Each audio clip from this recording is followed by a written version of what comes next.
Kembali tim Jimat punya cerita. Inilah cerita misteri bersambung Bengkel Horor seri yang ke-11.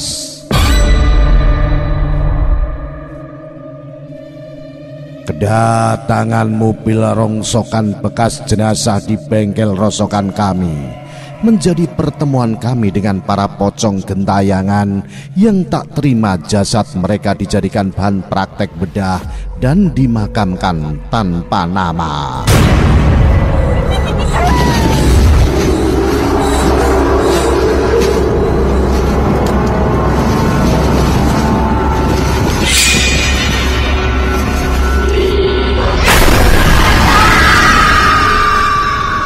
Malam di teras depan toko, kami melakukan aktivitas seperti biasa, mengisi waktu sebelum tidur sekedar duduk-duduk sembari bersantai.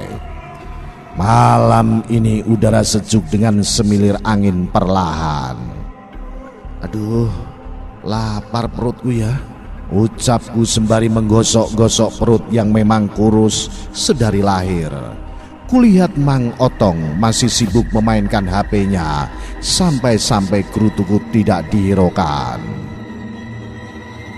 Udah kawin Mang, digombalin terus, ucapku sedikit kesal. Anak kecil tahu apa kamu? Ada yang nawarin mobil rongsok tuh. Balas kesal Mang Otong sembari menunjukkan foto mobil bekas di HP-nya. Lah. Apa itu nggak salah tulisannya, Mang? Ucapku yang terkaget melihat foto mobil yang ditunjukkan Mang Otong. Mang Soleh pun ikut-ikutan penasaran dan melirik ke arah HP Mang Otong. Waduh, mobil jenazah toh? Ucap Mang Soleh yang melirik terkaget setelah apa yang dia lihat. Makanya nih, Mamang bingung diambil apa enggak. Oh ya, ini beli nasi goreng Pak di depan bengkel yang pedes ya, biar kita encer mikirnya. Ucap Mang Otong sembari memberi selembar uang berwarna biru. Aku pun segera berjalan menuju tempat Pak di nasi goreng berjualan di depan bengkel. Sesampainya di gerbang seng, aku bermaksud iseng untuk sedikit menjahili Pak di nasi goreng. Aku berjalan perlahan mengendap-endap sampai posisiku di balik pas gerbang seng di mana Pak Lek berjualan. Pas karena aku intip dari lubang paku untuk memastikan. Pak, beli nasi gorengnya dong, ucapku dengan suara yang kubuat seperti wanita. Ya, berhasil Pak Di nampak kebingungan mencari-cari sumber dari suara yang kutirukan. Pak D, beli nasi gorengnya. Sembari kutirukan suara perempuan sembari cekikikan. Ampun Neng, Bapak cuma jualan, tolong jangan ganggu Bapak. Pak di nasi goreng sampai ia bersibuk ketakutan. Kutahan tawaku karena sukses mengerjai Pak Di.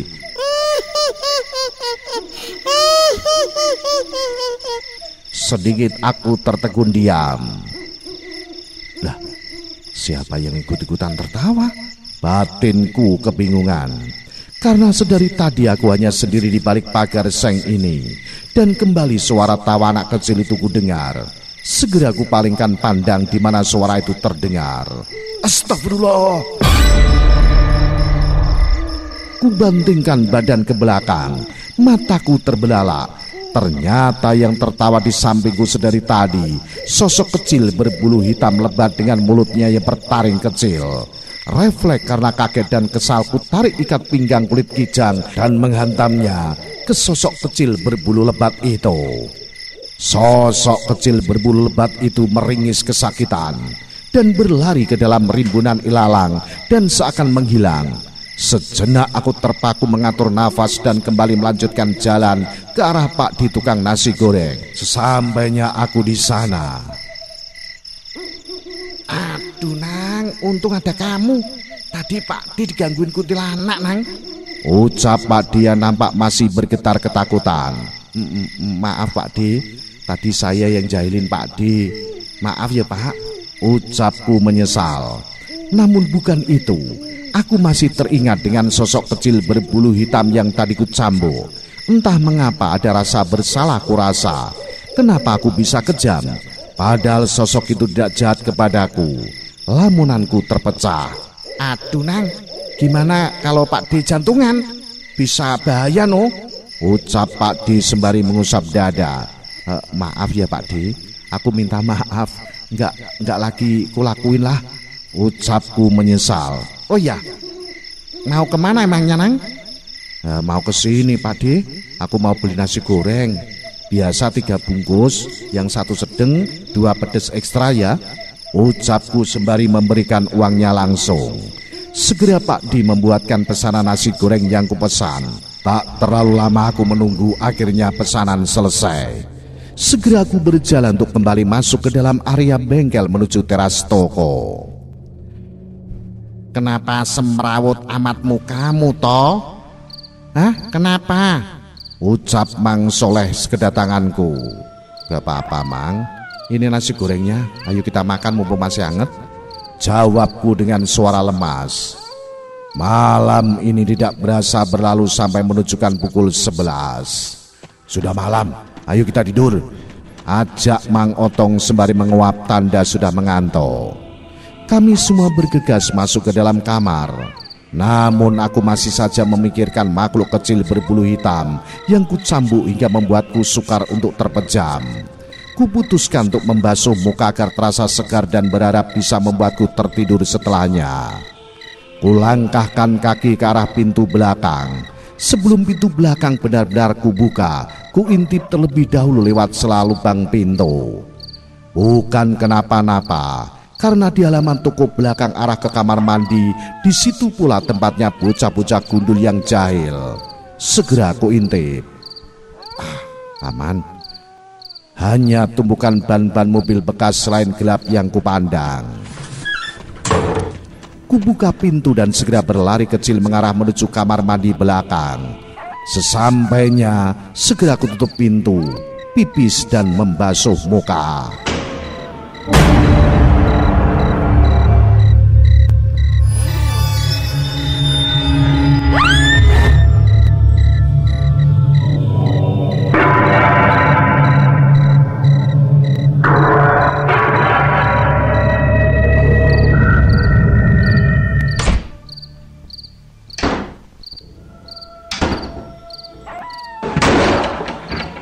Hantaman-hantaman keras menghantam dinding seng kamar mandi.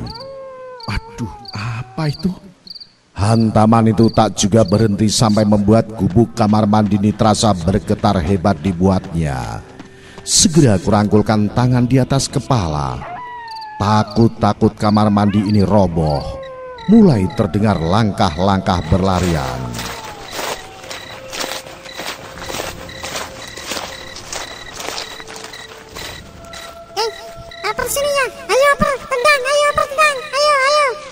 Sorak riuh anak kecil dari arah luar bilik kamar mandi.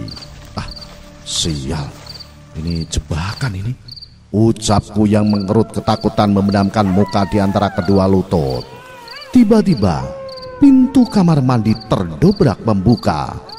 Kulihat sebuah bola menggelinding dan berhenti tepat di hadapanku.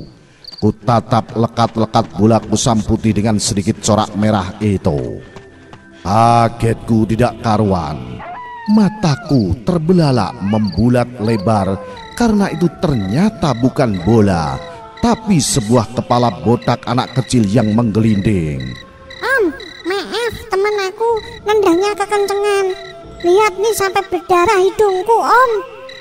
Ucap kepala bocah yang menggelinding dan berhenti tepat di hadapanku. Tuyul.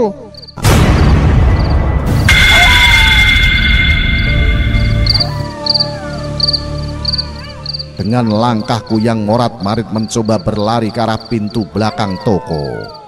Di setiap langkahku terlihat banyak sekali sosok anak kecil gundul yang berbaris menatap. Seakan mereka menontonku yang berlari terhuyung. Om, mau kemana? Sini ikutan main sama kami. Kurang satu nih. Sesampaiku di pintu belakang sulit terbuka, seakan terkunci dari dalam. Aku yang terdesak kembali mengedarkan pandang. Gerombolan bocah gundul dengan mata bulat hitam dan bertelanjang, mereka menatap dan menertawaiku. Terpaksa harus kudobrak pintu belakang yang sulit dibuka. Suara keras hantaman di pintu membuat mamang-mamangku terperanjat bangun. Toh, kenapa kamu lari-larian? Tadi bunyi keras apa? Tanya Mang Otong yang menanyaiku dengan posisiku yang sudah bersembunyi di balik kain sarung. Dengan masih bergetar, ku jawab, besok aku benerin lagi Mang pintunya. Sekarang masih ramai di belakang. Ucapku yang memikil ketakutan bersembunyi di balik sarung. Kamu itu ya tol, dibilangin bangunin mamang kalau mau ke belakang, masih saja ngeyel. Dengan tenaga yang terasa sudah habis terkuras, akhirnya aku mampu terlelap malam ini.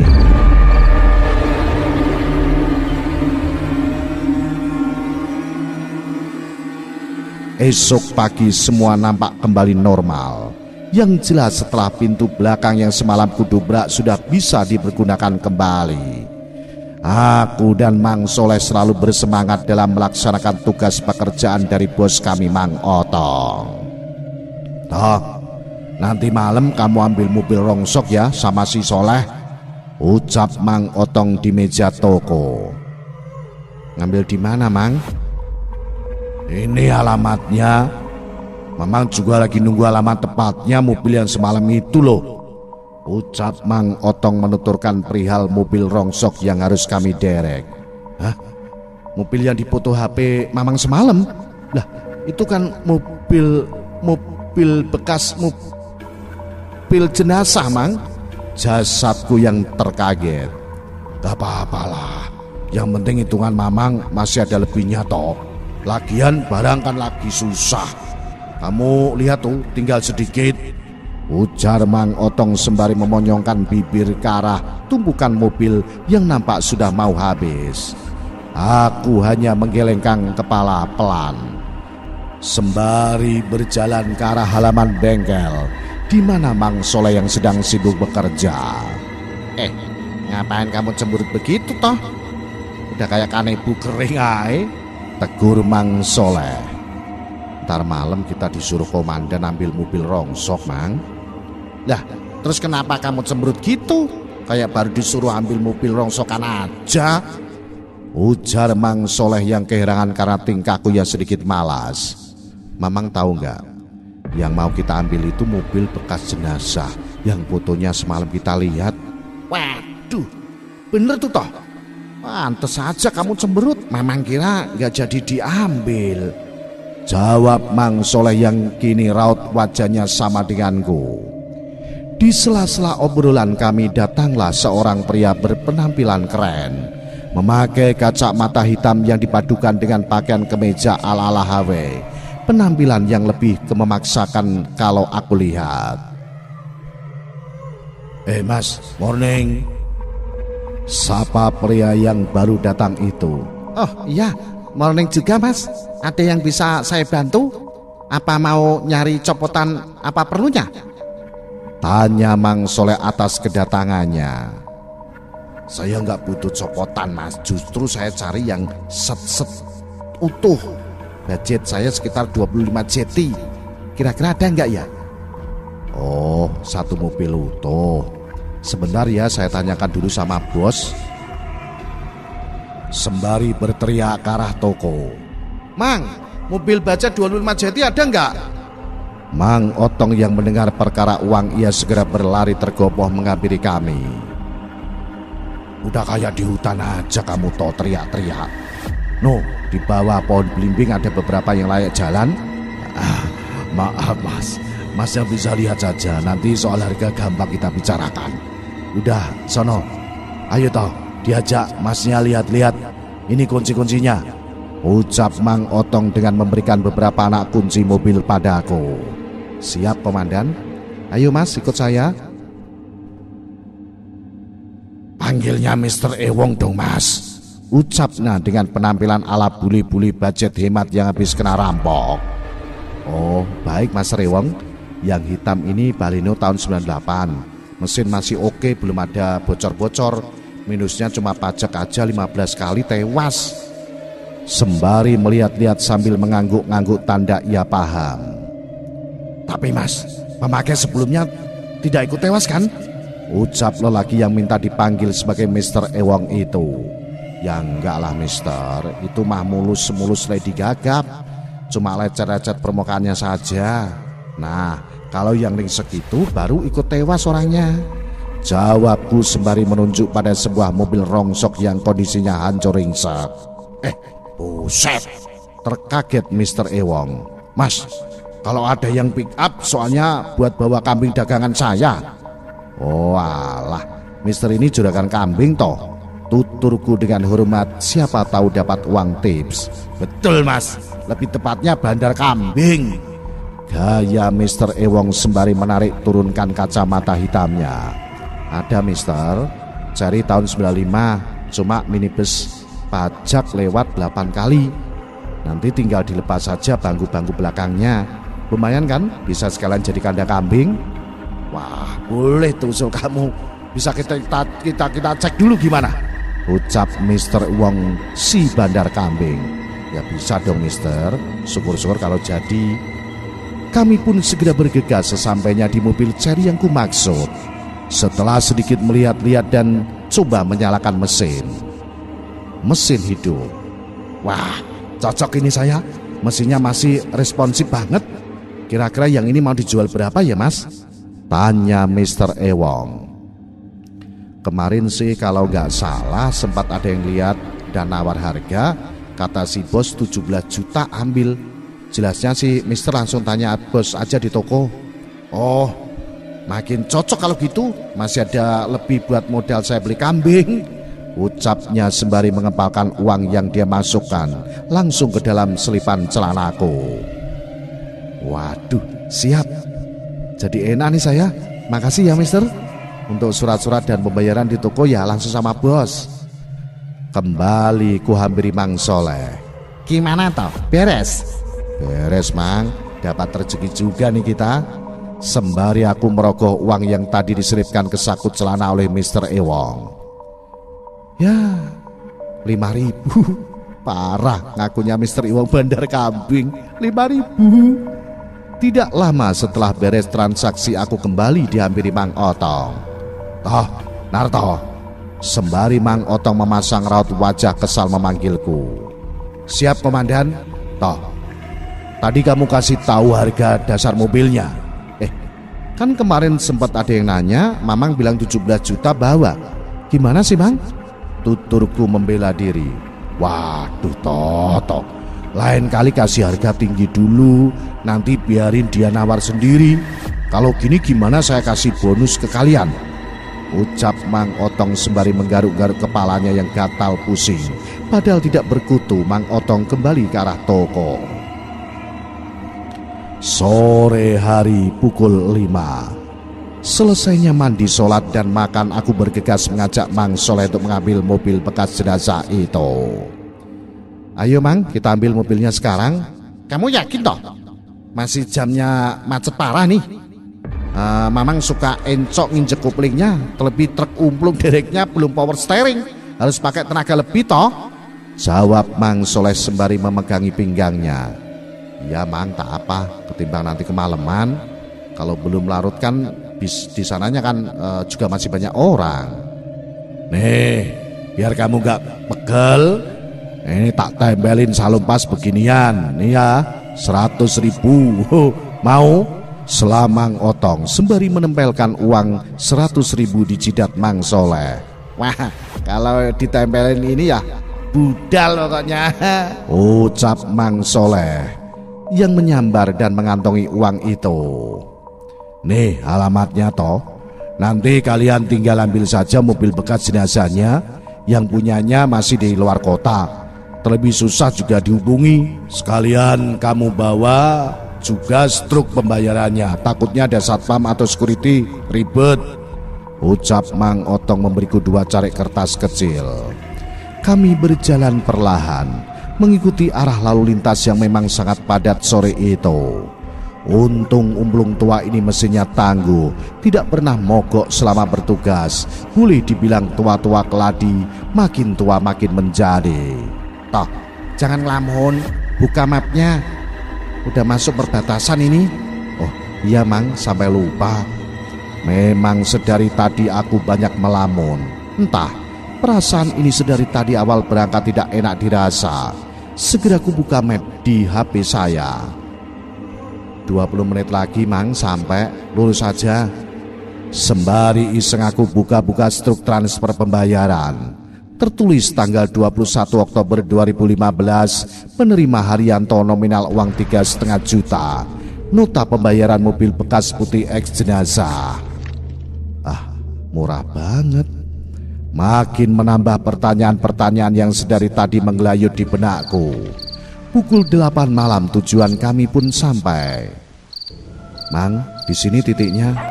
Kami berdua melirik melempar pandang mencari-cari di mana keberadaan mobil putih rongsok yang bertuliskan mobil jenazah. Mana toh? Gak ada. Iya ya Mang, di mana ya? Ucapku membalik tanya. Tak henti kuedarkan pandang ke kiri kanan, coba mencari letak keberadaan mobil bekas bertuliskan mobil jenazah itu. Tetap tak kami temukan. Ku coba menghubungi HP Mang Otong. Waduh, pakai gak aktif lagi Mang Otong. Wes, aku turun saja. Aku segera turun dan mencoba mencari-cari lebih detail. Atau siapa tahu juga ada orang di sini yang bisa aku mintai tanya. Ada bapak satpam itu, terlihat dari bajunya yang serba putih. Segera ku hampiri dan bertanya. Malam Pak, maaf saya disuruh ambil mobil bekas mobil jenazah. Apa bapak tahu di mana letak mobilnya Pak? Tanyaku pada pria berpakaian serba putih yang aku rasa satpam. Pria itu hanya menunjuk ke arah depan, tanpa sepatah kata pun berbicara.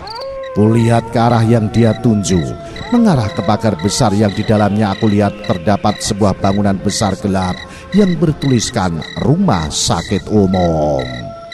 Nah, bagaimanakah kisah selanjutnya? Ikuti terus cerita misteri bersambung ini. Salam Jimatres, salam satu misteri. Au.